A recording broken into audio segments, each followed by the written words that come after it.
Now to a heartbreaking story as we learn a Colorado man died before his dying wish was granted. And what's more, now that he's passed, a wish will not be carried out. That is unless, as the Now's Kristen Scovira reports, our community steps up.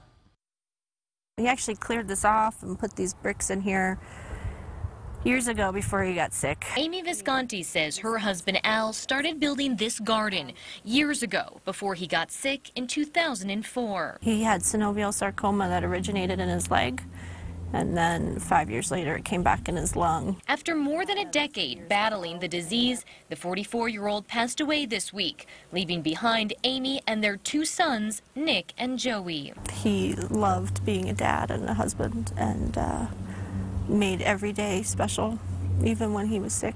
During his final months, Al's social worker reached out to a nonprofit dedicated to fulfilling final wishes.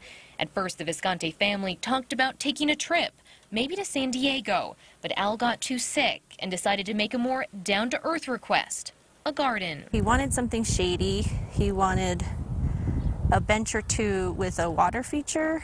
And you can see the boys, and he made stepping stones over the years. He wanted those throughout.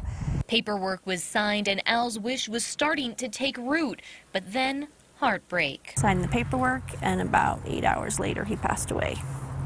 And because he wasn't alive to receive the gift, they were not able to give it to him. It is policy for this nonprofit.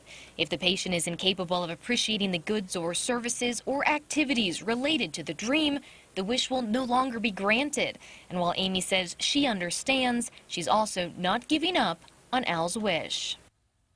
Oh, such a sad story.